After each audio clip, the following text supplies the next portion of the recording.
bienvenidos a su programa Tejiendo Redes Anticorrupción. Es un placer estar con ustedes el día de hoy con este gran programa que tenemos. Eh, hice con la producción del Comité de Participación Ciudadana del Sistema Estatal Anticorrupción del Estado de Jalisco, la Fundación Nuestros Hermanos Olvidados y la Comisión de Comunicación de la Red de la Comisión de Participación Ciudadana Anticorrupción. Las y los invito a seguirnos, interactuar y enviarnos sus preguntas a través de nuestras redes sociales, donde nos encuentran como eh, en nuestras diferentes redes sociales, en Facebook, en YouTube, en Instagram y en X. Pues bien, me acompaña para conducir este programa mi estimada y colega comisionada de Participación Ciudadana del Sistema Estatal Anticorrupción del Estado de Jalisco, Neira Godoy. Y también en un ratito más se integrará nuestro amigo Keops del CPC de Durango. Pues bien, querida Neira, si gusta saludar, por favor, para dar inicio a este episodio número 157. Con muchísimo gusto, Reina, los saludo con mucho afecto hoy desde el CUSEA, desde el Centro Universitario de Ciencias Económicas Administrativas. Tiene su sede en Zapopan, Jalisco. Hoy nos encontramos en el episodio número 157 de nuestro programa Tejiendo Redes Anticorrupción, con la autora intelectual del mismo, la comisionada honorífica Reina, siempre de la red. Hoy estamos retomando este ejercicio, compañeros que nos escuchan a través de sus dispositivos, estas secciones especiales de género y anticorrupción que se han construido de manera colaborativa con la Comisión de Género y en especial por impulso que ha dado Susana Moguel Marín, quien es presidenta del CPC Campeche.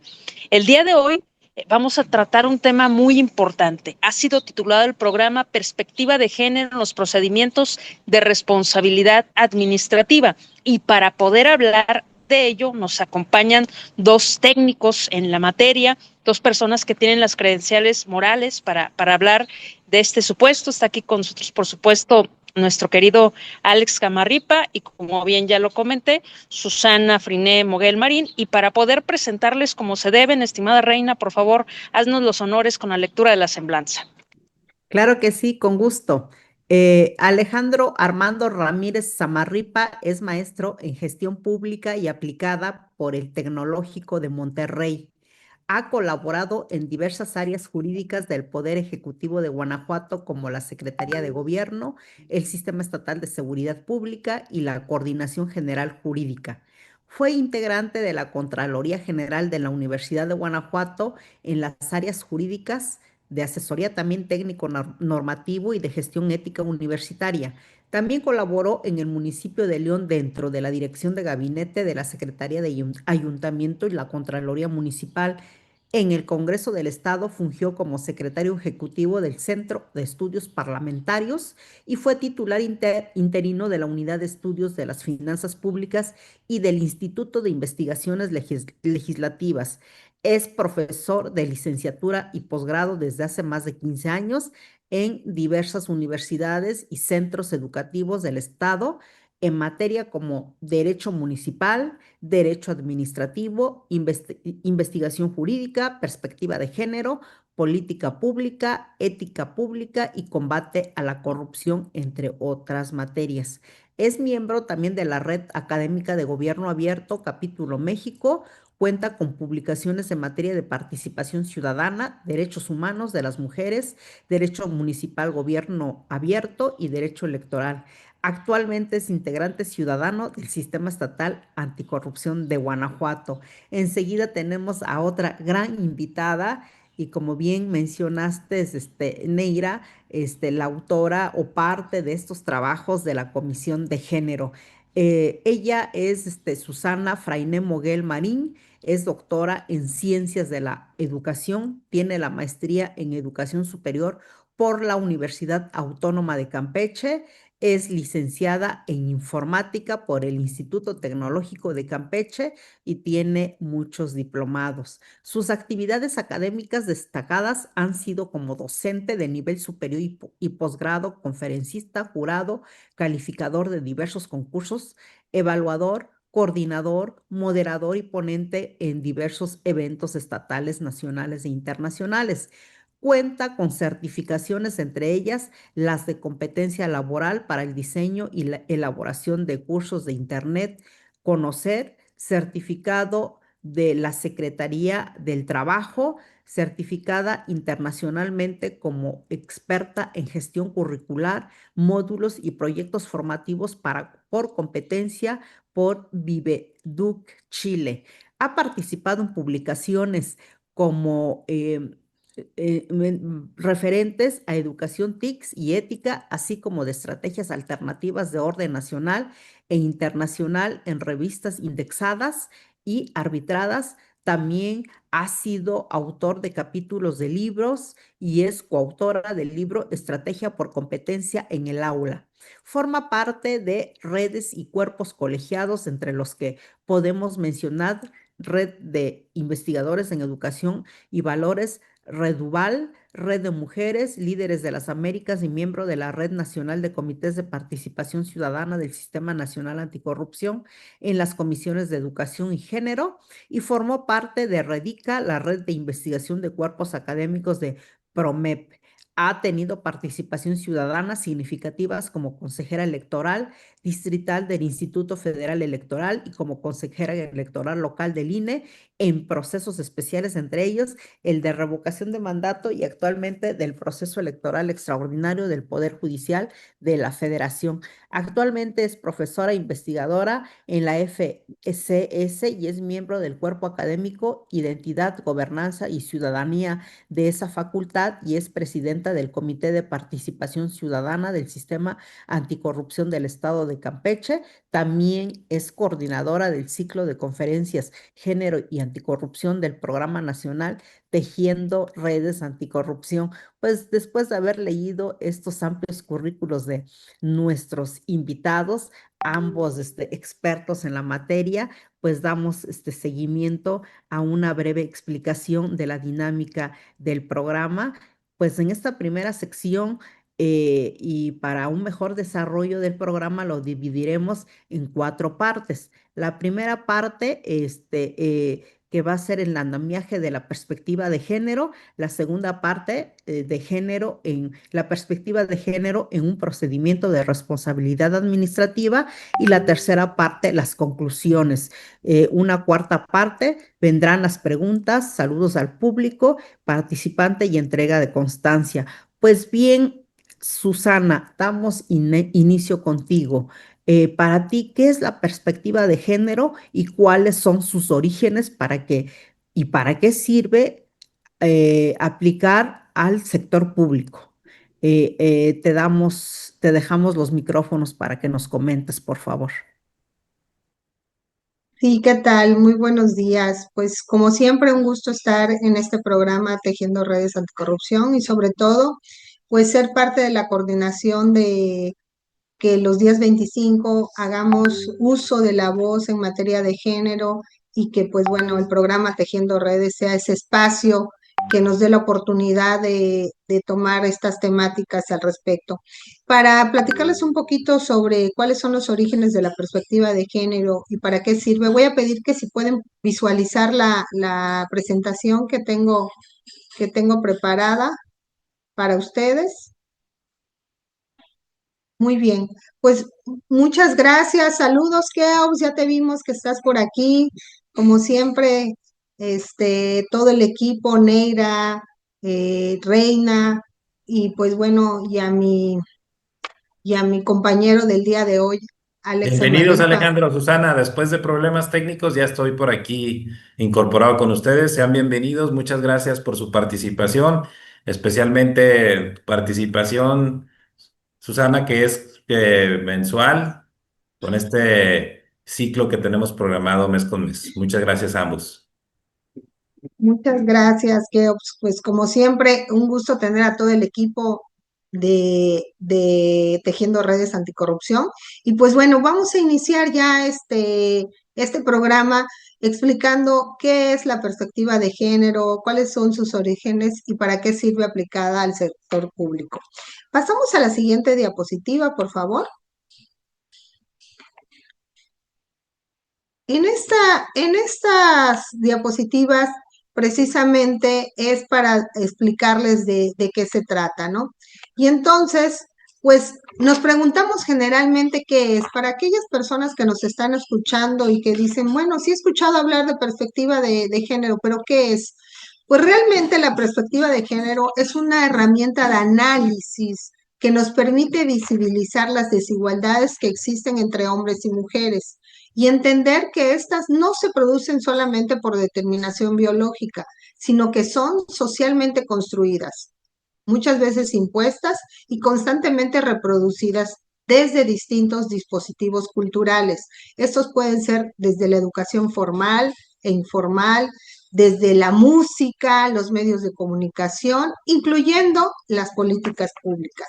Entonces, la perspectiva de género es una forma de analizar y comprender esas relaciones que existen entre los hombres y las mujeres, las niñas y los niños, identificando sus estructuras tanto culturales, así como sus oportunidades, derechos y condiciones de vida. No es solo hablar de mujeres cuando hablamos de perspectiva de género, sino es precisamente identificar las desigualdades y eliminar las barreras que impiden esa igualdad sustantiva en ambos géneros. Entonces, pasamos a la siguiente diapositiva, por favor. Por ello, es muy importante hacer un recorrido histórico sobre sus antecedentes. Esto no es algo que esté surgiendo el día de hoy, ¿no? Ni de la noche a la mañana. Sus orígenes datan desde, ahora sí que desde los inicios de la humanidad, pero ha ido evolucionando. ¿Cuándo empiezan a alzar la voz? A partir de 1960 y 1970, en esa década, se generan movimientos feministas que denuncian básicamente la exclusión de las mujeres en la vida política, económica y educativa. Entonces se van haciendo condiciones de tal forma que esto sea escuchado y que se genere una conferencia mundial sobre la mujer a través de la Organización de las Naciones Unidas, y esto data en Beijing en 1995, que impulsó la perspectiva de género dentro de las políticas públicas. A raíz de esto ha ido evolucionando y tan es así que en 1997 el Consejo Económico y Social de las Naciones Unidas, igualmente ECOSOC, definió ese concepto, pero además le agregó la parte de transversalización de la perspectiva de género, y eso marcó que al menos en el marco legal mexicano, desde el 2006, tengamos dos leyes que nos visibilicen esta perspectiva de género. Y una de ellas es la ley la Ley General para la Igualdad entre Hombres y Mujeres. Y también tenemos la Ley General de Acceso a las Mujeres para una Vida Libre de Violencia.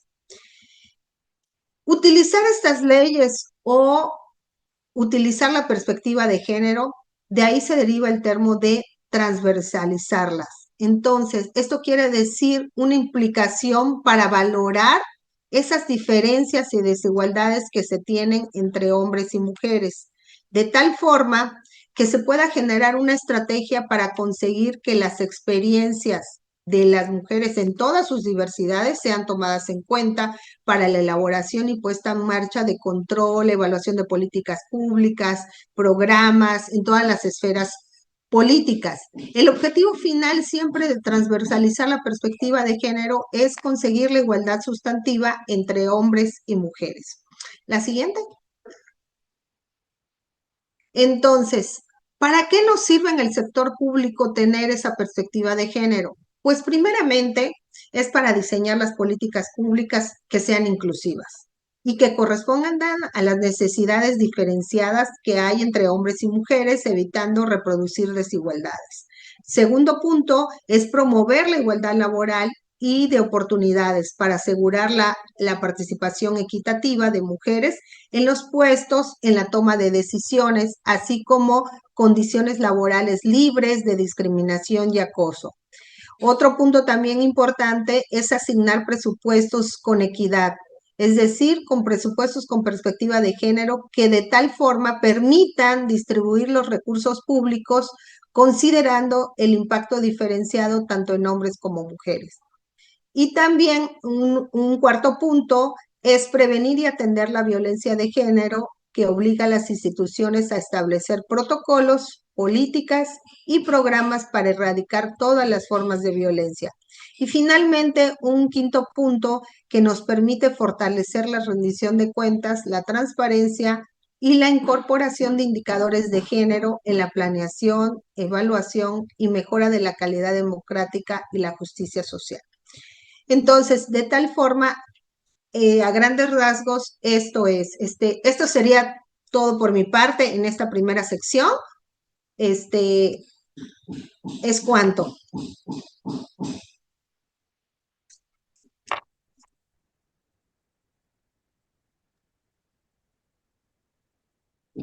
Gracias, mi querida Susi. Pues enseguida le damos el uso de la voz a Alejandro Samarripa.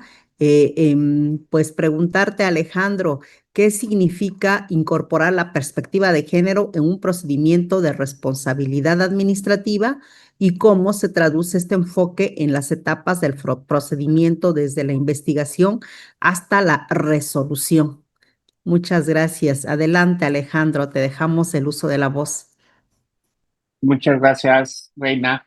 Gracias, Keo. Gracias, Neira, por la invitación y gracias, Susi, por ayudarme a acompañarte en este día, ¿no?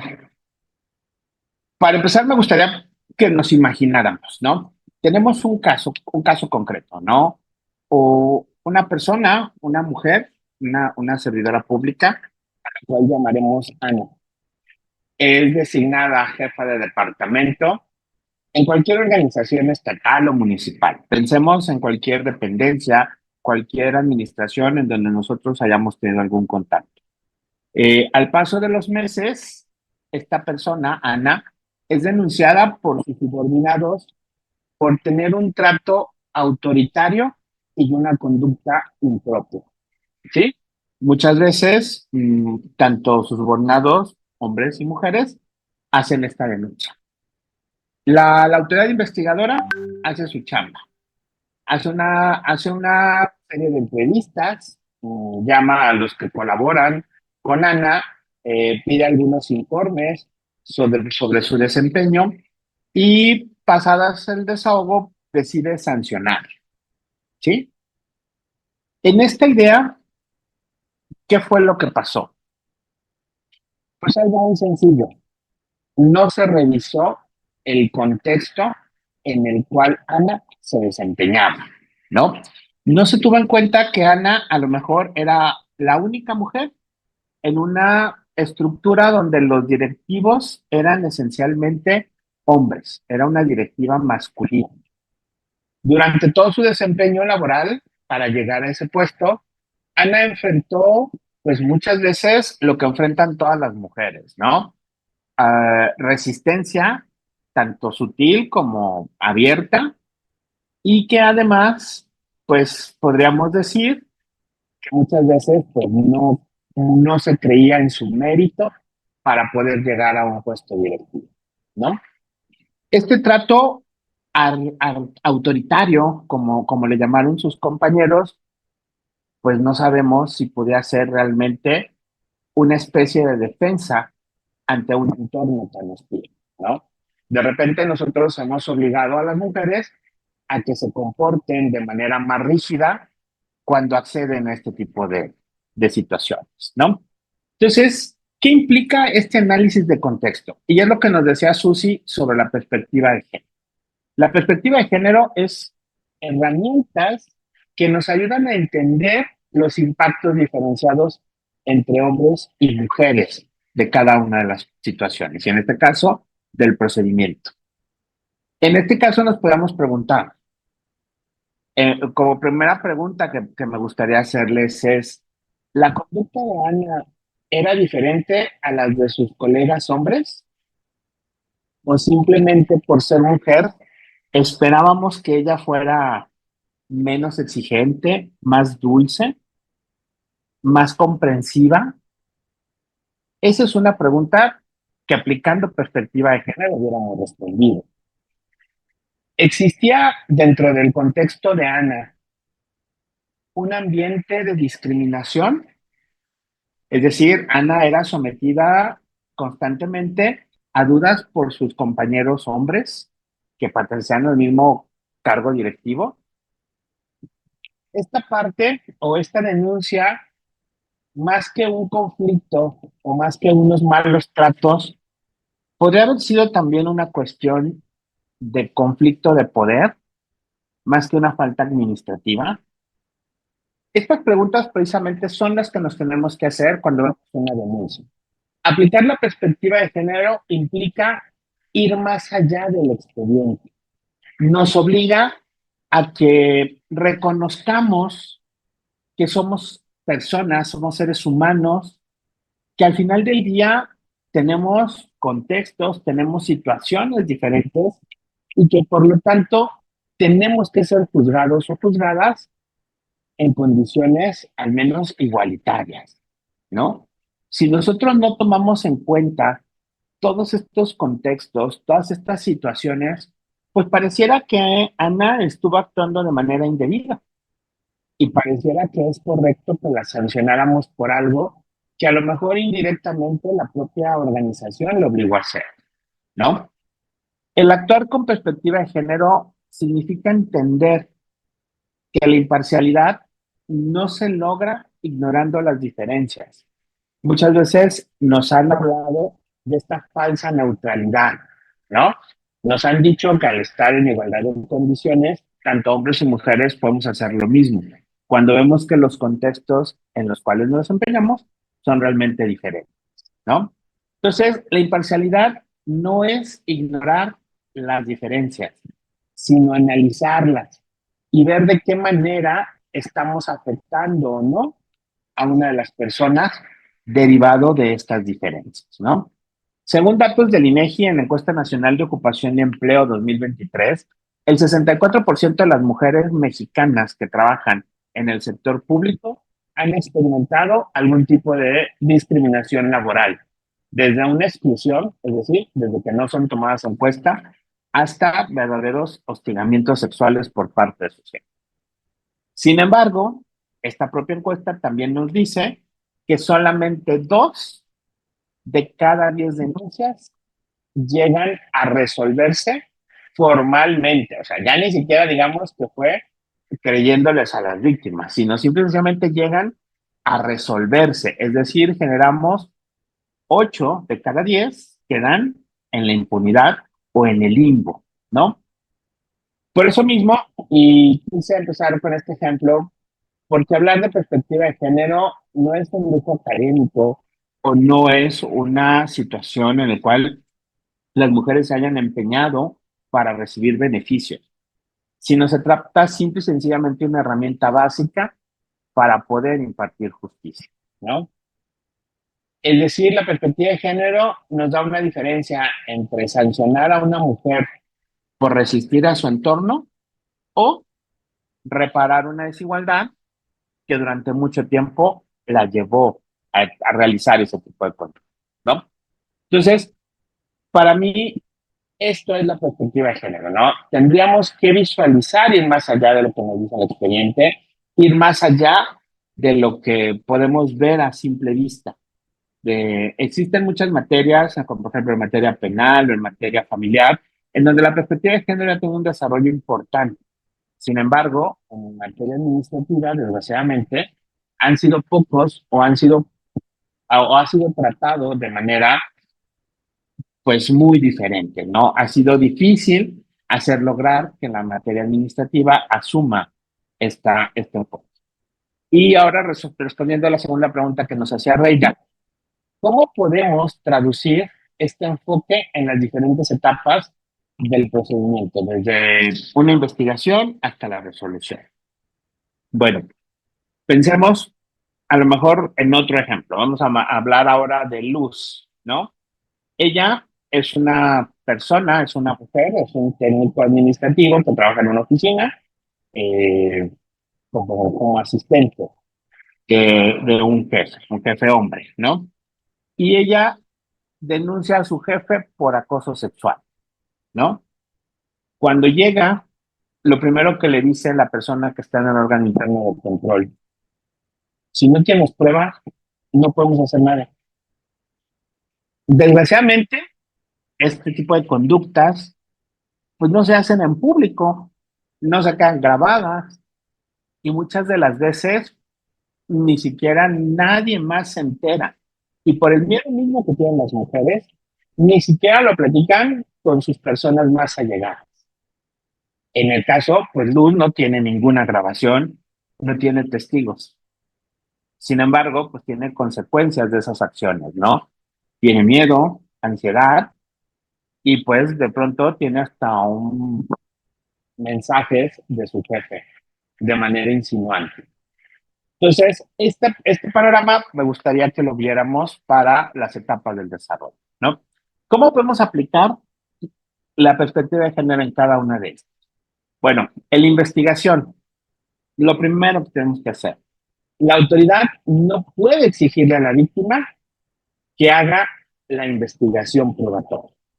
La carga probatoria es de la autoridad, ¿no? No podemos tratar igual a una funcionaria, a una compañera del servicio público que llega a denunciar a su jefe, que a lo mejor a un periodista que trae una serie de informaciones donde nos señala que alguien se está robando el dinero. No lo podemos señalar igual, simple y sencillamente porque se trata de conductas diferentes, ¿sí? La Suprema Corte de Justicia de la Nación, al momento de establecer su protocolo para juzgar con perspectiva de género, nos habla de un concepto que se le ha llamado diligencia reforzada. ¿Qué implica este concepto de diligencia reforzada? Bueno, pues es una herramienta de las que utiliza la perspectiva de género para recabar pruebas indirectas, ¿no? ¿Cómo podría ser en este caso particular? Pues mensajes, patrones de conducta, correos, cargas de trabajo, testimoniales, cualquier situación circunstancial que nos ayude a escuchar a la víctima. Y más allá de escuchar a la víctima, es creerle de manera razonable, ¿no? Aquí la autoridad investigadora no se puede limitar únicamente a decir, tráeme las pruebas que tengas. Tendríamos que hacer como autoridades investigadoras una verdadera investigación con todos los factores circunstanciales, evitando revictimizar a la persona denunciante, ¿no? De por sí, las mujeres que se animan a denunciar pasan por procesos muy complicados por todo lo que conlleva una denuncia de este tipo, y pues todavía como autoridad investigadora la obligamos a que nos traiga pruebas, a que nos diga dónde fue, a que le diga a sus compañeros que vengan a ayudarle, a que pueda mandarnos los correos. Todo eso es trabajo de la autoridad investigadora, ¿no?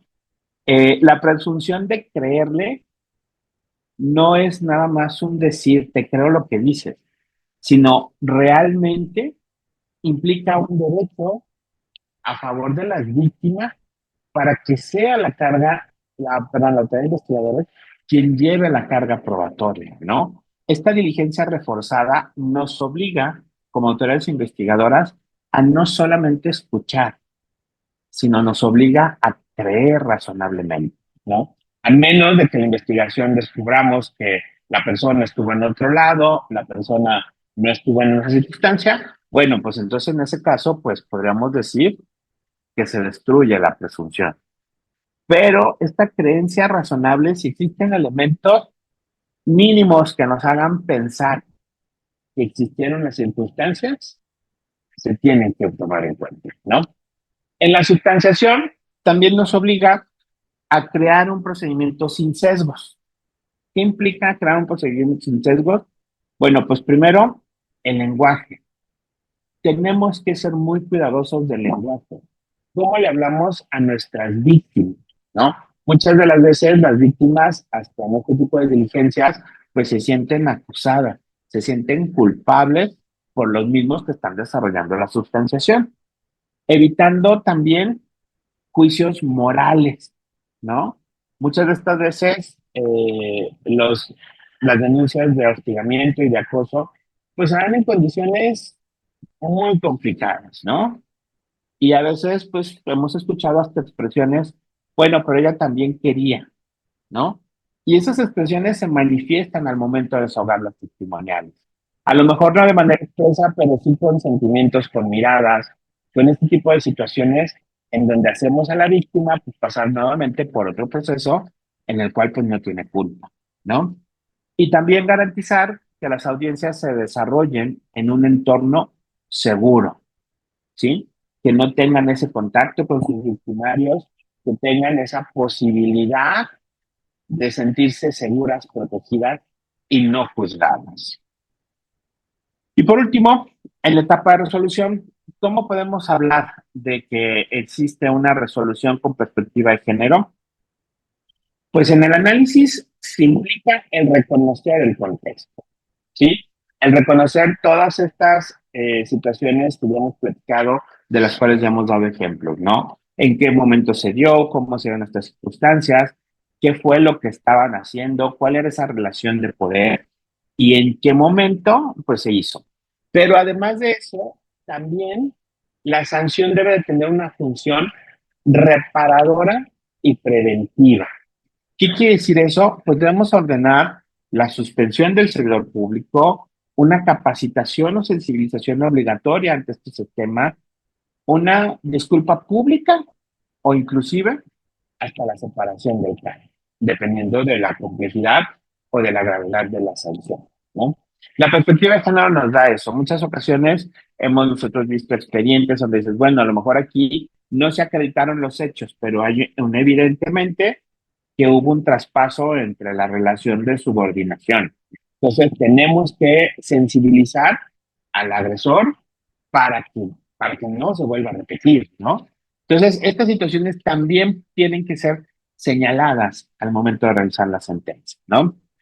Eh, el, cada etapa, y también esto se refleja en el protocolo de la Corte para juzgar con perspectiva de género, tenemos que ver la historia completa. No podemos verla fragmentada. No podemos desvincular a la víctima al hecho de su contexto o de sus circunstancias, ¿sí? En un estudio que realizó el Consejo de la Judicatura Federal en 2022, el 80% de los expedientes que se revisaron se mostraron sin perspectiva de género, ¿sí? ¿Qué quiere decir esto? Eran expedientes que tenían que ver con asuntos en donde se involucraban a mujeres o sus derechos y no había perspectiva de género, mostraban errores de valoración probatoria, usaban lenguaje discriminado, ¿sí? Cosas tan básicas que inclusive podíamos exigirlas en toda la sentencia, ¿no? Pero el 80% de ellas no lo tenían. ¿Esto qué significa? Que bueno, tenemos que cambiar la forma en la cual administramos la justicia, ¿no? Y la justicia administrativa, si no incorpora este contexto, pues a lo mejor podemos terminar sancionando a las víctimas y absolviendo a los agresores. Es cuanto, muchas gracias. Gracias, mi estimado Alejandro y Susi, que dieron esta gran explicación de esta primera parte de nuestra sección, por lo que pasamos al cierre y a las conclusiones de esta misma sección y le damos el uso de la voz a Neira, que nos va a hacer las conclusiones. Adelante, Neira. Con muchísimo gusto, Reina, de antemano. Si me desconecto, no es por mala fe, el dispositivo, la energía me está abandonando, por lo cual trataré de ser muy puntual. Y es que cuando hablamos de perspectiva de género, de esta metodología, de esta herramienta que nos permite hacer el zoom en los efectos diferenciados que tiene el fenómeno de la corrupción para entenderlo, para poder instrumentar acciones que pongan un poco la cancha más pareja. Me gustó cómo lo abordó Alex. Dice, es reconocer las diferencias, ¿no? Y ahí está el reto, ¿no?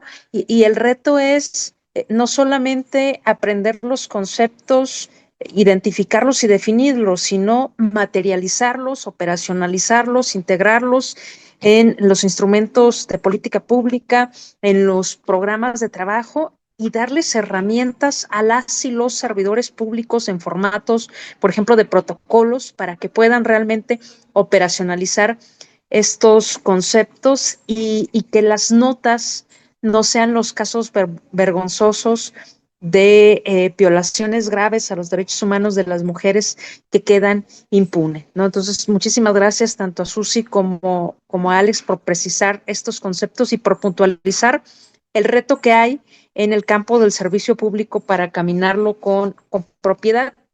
Y damos paso a la segunda sección. Y en esta segunda sección quisiéramos conocer, estimada Susi, qué se está haciendo desde la Comisión de Género para impulsar justamente la adopción de la perspectiva de género en las entidades públicas y privadas, ojo. Y acto seguido, escucharte a ti, estimado Alejandro, con que nos pudieras ayudar a mapear cuáles son esos vacíos normativos o interpretativos que persisten en la aplicación de los principios de igualdad dentro de los procedimientos administrativos sancionadores. Entonces, les cedo el uso de la voz en ese orden de los planteamientos y, por supuesto, agradecidas con el favor de su atención y con las disertaciones puntuales como siempre. Muchísimas gracias. Y muchas gracias, Reina, por cederme el uso de la voz. Si pueden, poner la diapositiva en la, exactamente, ahí. Pues bueno, en lo que se refiere a este cuestionamiento, ¿qué se ha hecho desde la Comisión de Género de la Red Nacional de los Comités de Participación Ciudadana para impulsar la adopción de la perspectiva de género en las entidades públicas y privadas? Les comento, pasemos a la siguiente, por favor, que desde la Comisión hemos tratado de incidir a través del cumplimiento de la Política Nacional Anticorrupción, específicamente en su eje 4, prioridad 31, que dice que deberíamos de gestionar o realizar una agenda. En ese sentido, la Comisión de Género desde el 2023 ha ido haciendo una propuesta sobre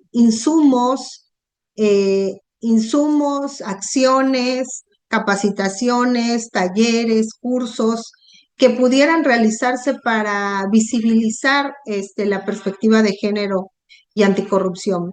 De esta forma, desde el 2023, les comentaba, hicimos una propuesta de agenda y que ha ido evolucionando, y en este 2025 la hicimos extensiva a todos los comités de participación ciudadana. Nace del seno de la Comisión de Género, pero ahora se comparte con todos los comités para que ellos, a ver, pasen a la siguiente, por favor.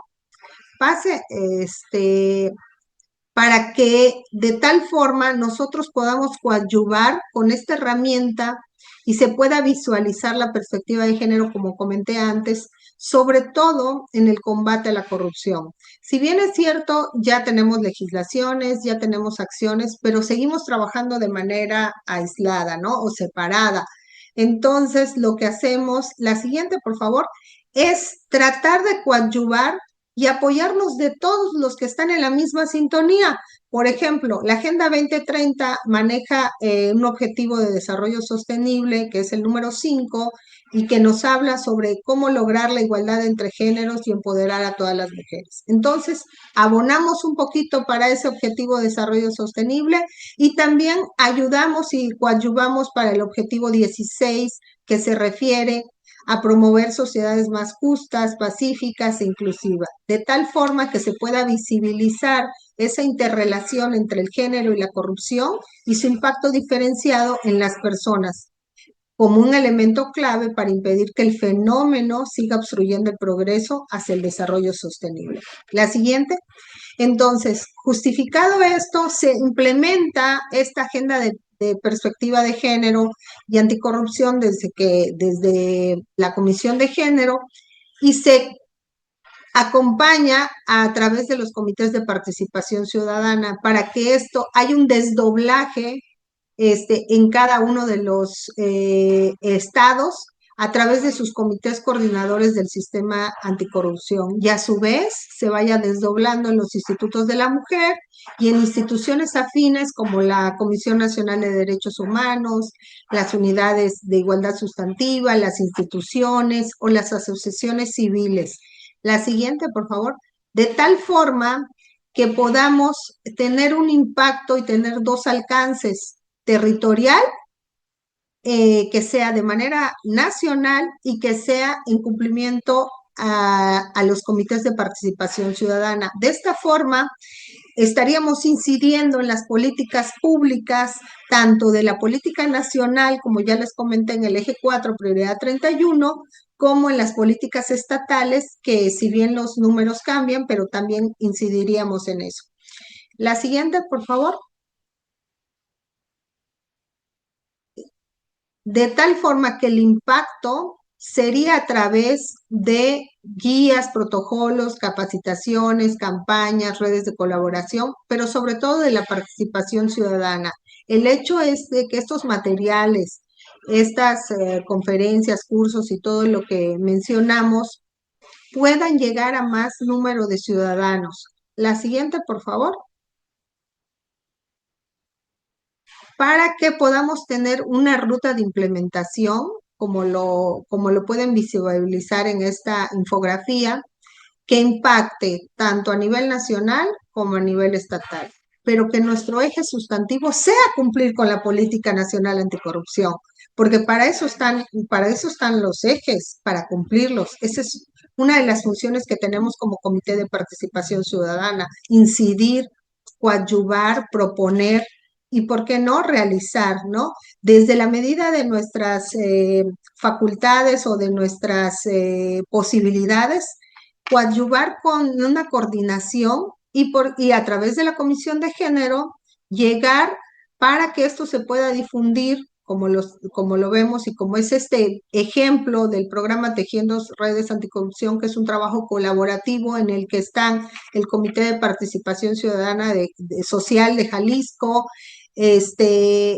Hermanos Olvidados, que viene desde Oaxaca, la Comisión de Comunicación de la Red Nacional, y de esa forma también los que integramos, independientemente de las instituciones, también los que lo integramos somos parte de otros comités de participación ciudadana, de tal forma que pueda ser esto permanente y que llegue a todos los estados, porque bueno, de nada sirve que se cree materiales si solamente van a estar socializados con los mismos con los que nos interesa el tema. Entonces, por eso hay un abanico grande de opciones para que todas esas necesidades, todas esas temáticas, todos esos cuestionamientos que se preguntan las mujeres, y los hombres, ¿por qué no? Porque sí debe de haber siempre igualdad sustantiva, para que se vayan esclareciendo. La siguiente, por favor. Y bueno, no voy a explicar tan a detalle en qué consiste la agenda porque ya la hemos visto en otros programas, pero básicamente, pues, para los que nos están escuchando y no saben sobre la agenda, pues los invitamos a sumarse. La idea es presentar la agenda, se hace un oficio donde soliciten sumarse a la agenda. Tenemos aproximadamente más de 80 insumos que se han realizado a través de la Comisión de Género, y ustedes elaboran un plan de actividades para que mínimo se cumplan con 10 actividades. Al finalizar, ustedes llevan el control y al finalizar se les va a dar una constancia de evaluación de la agenda de perspectiva de género a través de la Comisión de Género de la Red Nacional de Comités de Participación Ciudadana, de tal forma que los insumos y todo lo que se ha hecho llegue a más número de personas. La siguiente. Para que esto pueda pues lograrse, y es este programa un ejemplo vivo de lo que estamos haciendo, que es el programa Tejiendo Redes Anticorrupción, que nos ha dado un espacio especial cada mes para el ciclo de conferencias Género y Anticorrupción, de tal forma que podamos generar esos insumos. Los insumos quedan grabados y quedan disponibles para aquellas personas que no pudieron acceder en tiempo real y lo puedan hacer en tiempo, en otro momento, de tal forma que se rompan las barreras del tiempo y el espacio y podamos tener acceso a la información en cualquier momento que nosotros tengamos disponibilidad. La siguiente. Y bueno, también les hacemos entrega de una caja de herramientas donde están los links de las herramientas guardadas, que son conferencias, campañas, bibliografías, recomendaciones, hasta sentencias que se han hecho en materia de género y anticorrupción. En la siguiente, por favor. También tenemos una colección de podcasts que también los invitamos a que si quieren ser parte activa de estos temas, alguna temática en especial, sobre todo, por ejemplo, no sé, son bienvenidos a crear también ustedes de cada una de sus trincheras. La siguiente. Y bueno, también fomentamos una campaña de alto a la violencia de género, de tal forma que pues de todos los comités de participación ciudadana y de todas las instituciones que se sumen puedan hacer uso de estos infografías, porque bueno, generalmente cuando empezamos desde cero una acción, pues es más tardado. Dicen, solos podemos llegar alto, pero acompañados podemos llegar más lejos, que esa es la intención de la agenda, que podamos llegar a más número de personas, de instituciones, y que puedan hacer uso de estos insumos que se han creado, pues especialmente para la ciudadanía. Y ya para finalizar, si puedes poner la última diapositiva, los invitamos a consultar el blog, donde están todo lo que hemos hecho en la Comisión de Género. Y también les queremos comentar que en los sectores públicos también ahorita estamos en la fase que también los de los diferentes CPC, esta agenda la estamos permeando ya no solamente a los comités de participación ciudadana, no solamente a las instituciones, sino también a las asociaciones civiles como colegios. Al menos, por ejemplo, aquí en Campeche les puedo decir que ya tenemos el colegio de contadores que se han sumado a la agenda y ahorita estamos en pláticas con el colegio de arquitectos y el colegio de médicos. Y así como tenemos otras instituciones que están trabajando activamente, por ejemplo, la Fiscalía Anticorrupción, la Auditoría Superior del Estado, que por cierto le mando saludos, ellos nos están viendo con todo su personal porque son personas muy comprometidas, servidores públicos que están utilizando esta estrategia de la agenda para no desviarlos de que empiecen a crear algo desde cero, ¿no? Pues les mando los saludos y bueno, y a todas las personas que nos escuchan, los invitamos a sumarse a la agenda. Puede ser a través de cualquiera de sus CPC o directamente con la Comisión de Género de la Red Nacional de Comités de Participación Ciudadana. Sería todo por mi parte, es cuanto. Muchas gracias, Susi. Pues a continuación damos paso a Alejandro también con unas preguntas al respecto. Permítanme, perdí las preguntas. Alejandro, con esto que nos planteaba Susi, ¿qué significa incorporar? Perdón.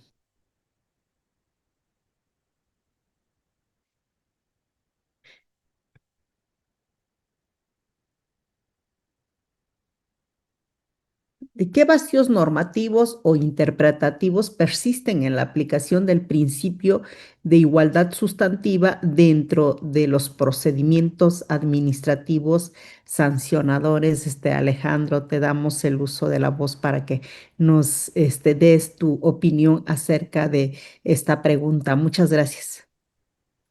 Muchas gracias, Reina. Pues bueno, recordemos, el artículo 6 de la Ley General de Responsabilidades Administrativas ya prevé la perspectiva de género como uno de los principios básicos en la aplicación de la norma, ¿no? Se encuentra dentro de su núcleo básico de interpretación y no se trata de una condición de si queremos o si podemos. Es una obligación que está marcada directamente en la norma. Sin embargo, bueno, ahí viene también el sin embargo, hemos visto en la realidad que presumimos que existe una igualdad formal en las partes. Nuestro procedimiento de responsabilidades ya está diseñado para que exista una discusión. Anteriormente no había esta discusión entre las partes, entre la parte que acusaba y la parte. Sin embargo, dejamos de lado la desigualdad, ¿no? Tomando en consideración las realidades en las cuales se desempeñan nuestros órganos internos de control, muchos de ellos no necesariamente son abogados. A lo mejor tenemos contadores, administradores, que son titulares y que muchas de las ocasiones no alcanzan a distinguir o a comprender cabalmente lo que implica la perspectiva de género, ¿no? ¿Cuáles serían como estos vacíos interpretativos? A mí se me ocurren de entrada 4. Por ejemplo, ¿podría una autoridad administrativa, en el caso de una autoridad investigadora o un órgano interno de control, flexibilizar plazos o requisitos por razones de género? Es decir, inaplicar una norma y decir, oye, el plazo para una persona por ser mujer en tales condiciones no va a ser de 5 días, va a ser de 15 días o va a ser de 20 días. O en lugar de que me traigas las pruebas o me traigas el informe en 7 días, te voy a dar 15 días. ¿Podría hacerlo?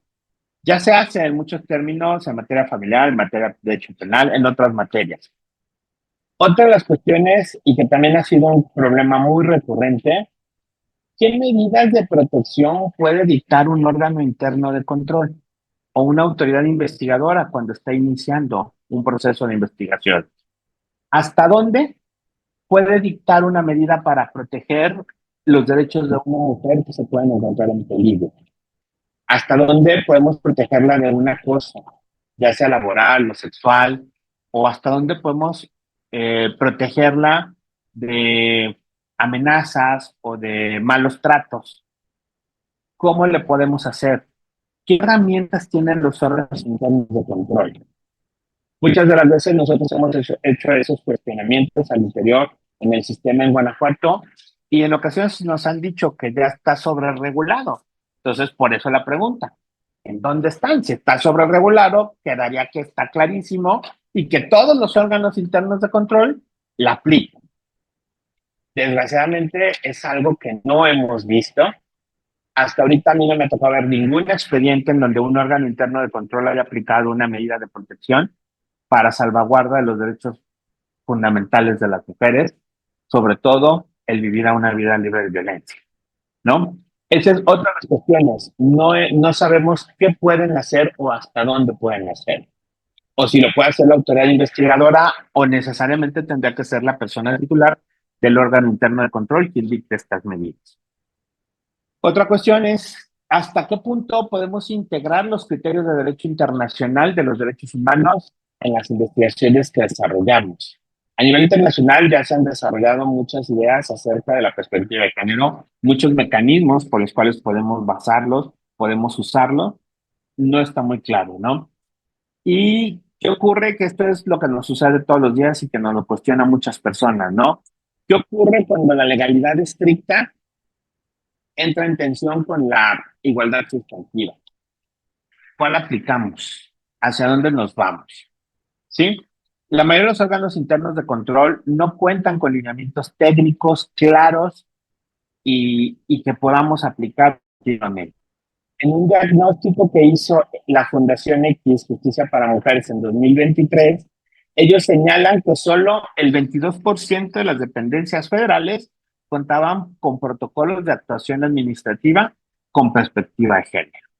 ¿Eso qué significa? Bueno, significa que 8 de cada 10 instituciones todavía operan bajo criterios neutros, que al final de cuentas permiten o siguen favoreciendo las estructuras tradicionales de poder, ¿no?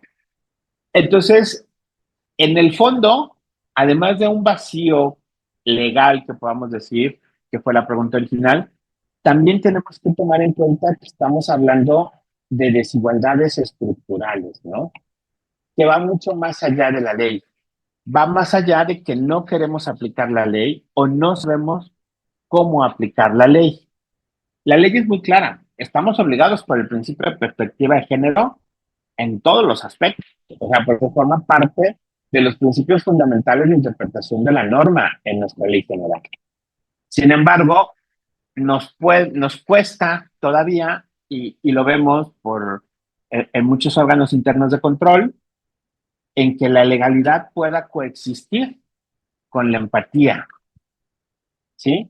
Podamos entender cómo esta perspectiva de género no se trata de un beneficio para las mujeres, sino se trata de una manera diferente de impartir justicia.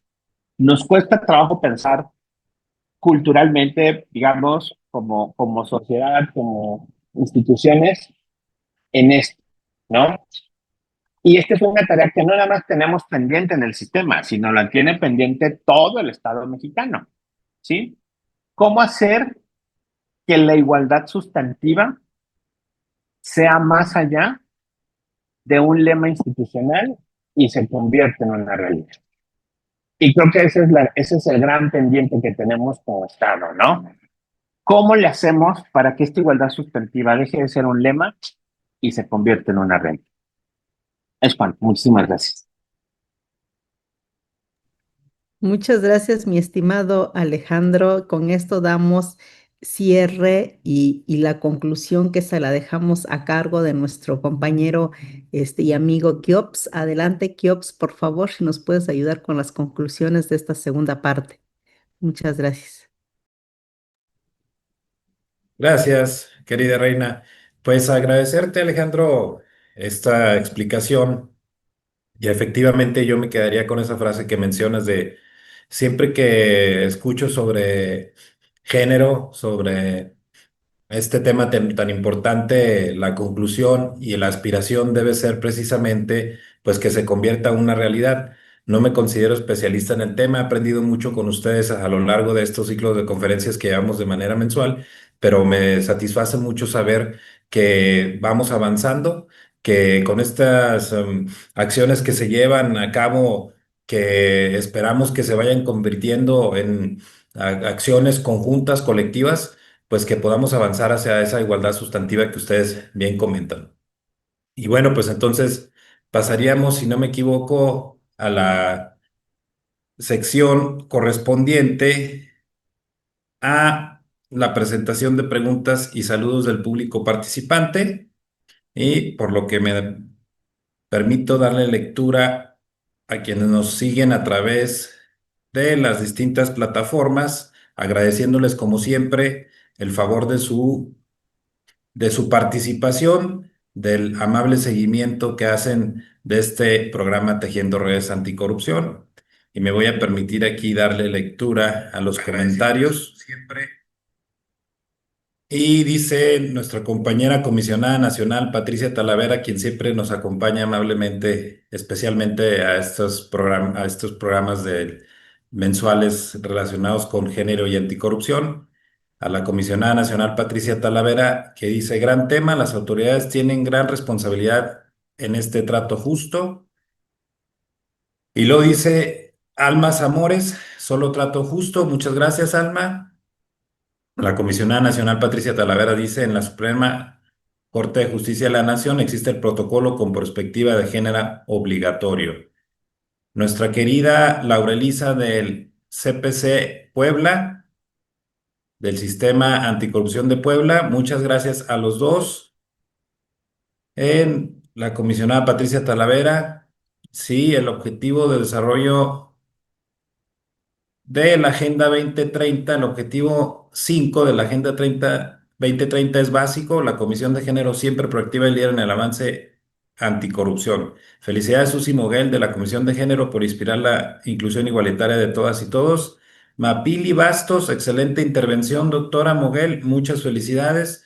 Pues les ofrecemos una disculpa, por razones de tiempo no podemos darle lectura a todas, pero les agradecemos mucho su participación. y entonces pasaríamos a entregar los merecidos reconocimientos para los participantes que nos acompañaron el día de hoy. Si nos hacen favor de publicarlos. Estimados, mientras el equipo va proyectando, ¿qué les parece si en cuanto hagamos la entrega de reconocimiento, también le pedimos a quien lo reciba que nos regale un mensaje de cierre? Yo creo que estaría padre, fue un programa muy. Sí, muchas gracias, Neira. Este, pues agradecer al programa Tejiendo Redes Anticorrupción. Realmente es un programa que quiero mucho en lo personal, porque me abrió las puertas a través de la Comisión de Género de aquí, de nuestra expresidenta de la Comisión de Género, Reina Santillán. Y la verdad, pues me da muchísimo gusto que y tú, Neira, pues continúen este trabajo que eso es lo que yo siempre he pensado, ¿no? Hay trabajos valiosos que no deben de quedar solamente en el cajón, sino que sigan continuando. Pues les agradezco el espacio y sobre todo les felicito por mantenerlo vivo. Muchas gracias. Si proyectan, por favor, el reconocimiento para darle lectura, si son tan amables.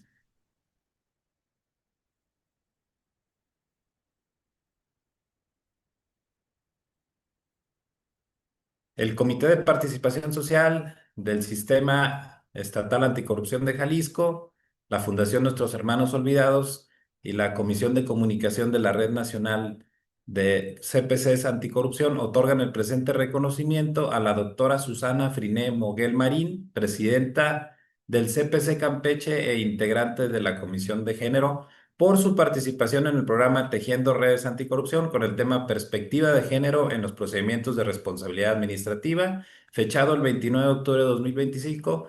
Firman el maestro Pedro Vicente Vivero Reyes, presidente del Comité de Participación Social del Sistema Estatal Anticorrupción de Jalisco, a quien le mandamos un saludo porque también gracias a él se puede realizar este programa con el apoyo técnico que nos brindan. La maestra Reina Miguel Santillán, de la Fundación Nuestros Hermanos Olvidados, y el de la Voz, presidente de la Comisión de Comunicación de la Red Nacional de CPC. Enhorabuena, Susi, muchas felicidades y muchas gracias. Y continuaríamos con el siguiente. En el mismo sentido, para el maestro Alejandro Armando Ramírez Samarripa, integrante del CPC Guanajuato y de la importante y reconocida Comisión de Género, por su participación en este programa, firman el maestro Pedro Vicente Vivero Reyes, la maestra Reina Miguel Santillán y el de la Voz y servidor Keops Torres. Muchas gracias, estimado Alejandro, y unas palabras de cierre, si eres tan amable. Contrario, muchas gracias por la oportunidad. Creo que estos temas aún están pendientes, más en materia administrativa. Creo que la perspectiva de género es un tema que tenemos ahí pendiente y bueno, estos espacios nos ayudan a fomentar la discusión, a hacer la conciencia y sobre todo sensibilizar en estos ambientes la necesidad urgente que tenemos de empezar a aplicarla. Muchas gracias por la oportunidad y pues éxito en este programa, lo mantengo hasta la fecha. Muchas gracias. Al contrario, estimado Alejandro, muchas Gracias, gracias a Alex. ustedes Gracias. por su tiempo, por su participación. Susi, también muchas gracias, muy agradecidos. Y bueno, pues sin más, salvo el que quisieran hacer algún otro comentario, nos despediríamos de este programa, de su programa Tejiendo Redes Anticorrupción. Muchas gracias a todos a los que nos estuvieron siguiendo a través de esta transmisión en vivo y a aquellos que nos verán después en nuestras redes sociales. Muchas gracias y buenas tardes. Gracias.